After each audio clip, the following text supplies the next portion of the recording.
Hey guys, my name is Sophia the Shadow Hunter, and today I'm doing my top 15 books I want to read in 2017. I've been wanting to do this for a while, and I'm excited to finally be doing this with you guys, to share with you guys the books that I want to be reading. I'm really excited about reading a lot of these books. Some of them I've been wanting to read for a while. Some of them I just happen to come across on sale at a bookstore or online, so I have to pick these up because they're a great deal, and they're historical books that I want to read, or just books I've heard lots of great things about. So let's get started. The first book I'm going to be showing with you guys is The Name of the Wind by Patrick Rothfuss. I've heard great things about this book, and I'm so excited to be reading it.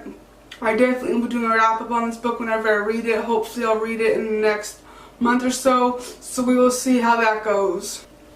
Next book I'm going to show you guys is Once We Were Brothers by Ronald H. Balson.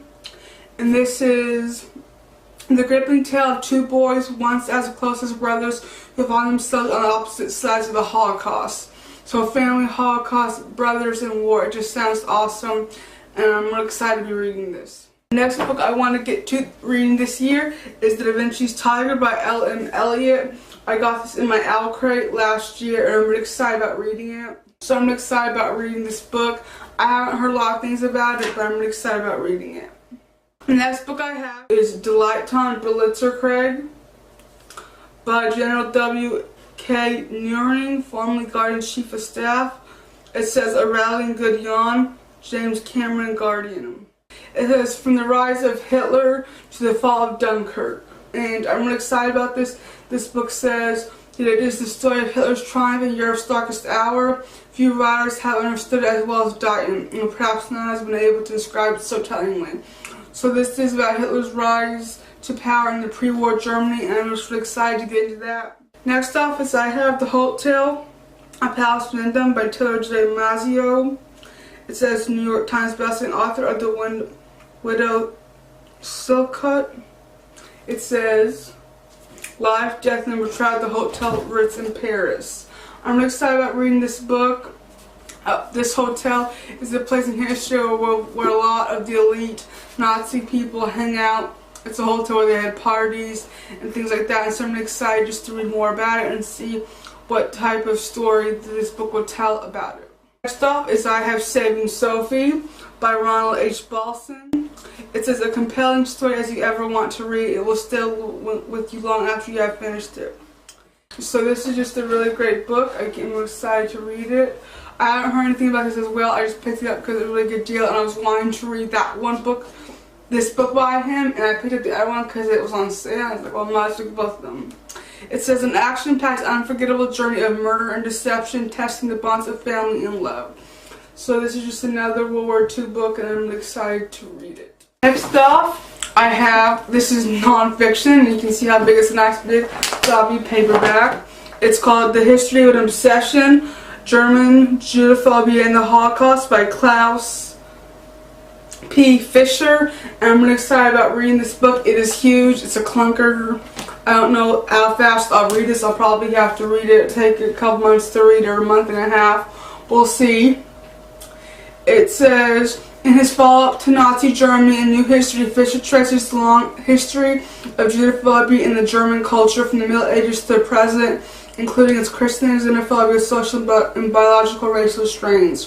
Fischer writes with a clear mastery of both primary and secondary sources, synthesizing a wide spectrum of literature into a fine scholarly work highly recommended. So I'm just really excited to read this book. It's history. Since it's nonfiction, however, it will take me longer to get through it. As you guys probably know, history is one of my obsessions, and especially the books that I write are Holocaust based, so I like to read as many Holocaust books as I can and get as many facts. So it's very important for me to read nonfiction books, nonfictional accounts, and since I like to write from people who oppose the Nazis, but I do have Nazis in my stories, and so seeing how they think the way they think, and why they think that, and what facts they're looking at, and what they see and what they don't see, really helps me portray realistic characters in my books, which is very important to me. Next off, I have Eva Braun, Life with Hitler by Heike B. Gormaker, a very German name. I'm excited about reading this. I do not know much about Eva Braun. Next off, I have SS Auschwitz, Seen by the SS. And I'm really excited about reading this. This is a book about KL Auschwitz, which stands for Concentration Lager. And there's just pictures, and it's about Auschwitz, which is one of the most notorious Nazi concentration camps during the Holocaust and World War II. And I'm just really excited. It's a nice floppy back book with pictures in it. So I hope to get this in the near future. Next, I have another clunker. And it's by the Third Reich Memoirs by Albert Speer. I'm very excited to read this. If you guys do not know, Albert Speer worked with Hitler during World War II and the Holocaust, and he was the Minister of Armaments and War Production. Speer had an active fire on keep the Nazi war machine well oiled and in motion. A strong supporter of Hitler as well and his friends, Speer faced the Syrian war crisis at the end of World War II when he learned of the true enormity of the war crimes of the Nazi Party. So he turned out that he really did not realize what he was a part of and what he was helping do. He started out as just being an architect, and he was architecting buildings for Hitler, and he asked for him to work for him, and he accepted. I have The Daughters of Mars by Thomas Kelly. I'm really excited about reading this book. He's the author of Schindler's List, which I loved it. Very gripping, heart, sad story, but an amazing one as well. This one takes place in 1915.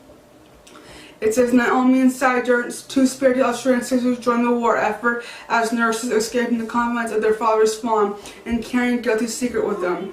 Though they are used to tending the sick, nothing could have prepared them for what they confront first at the hospital near Gallipoli, then on the Western Front. So two sisters during the war who become nurses to help in the effort, and they obviously run into some things they did not expect, and it's very eye-opening and changes their lives forever. So I'm very excited about reading this. Number 15 of the books I want to read this year is KL, The History of the Nazi Concentration Camps. Look how huge this is, a beautiful cover, by Nicholas Wasserman.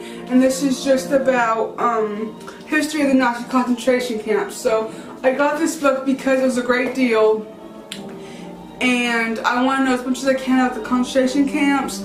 I've read a lot about Auschwitz. I've read some about Buchenwald, which is the reason why I got this book, was to know more about Buchenwald, because even though it was one of the most notorious concentration camps, people know so little about it. So I'm excited to get to this book. It'll obviously take me a while too. So I hope you guys like this video. I love to know some of the top 15 books or whatever number of books you guys want to be reading this year. And let me know if you guys are reading these books and your thoughts to them. I'd love to know in the comments below. And I'll see you guys next time in another video. Goodbye.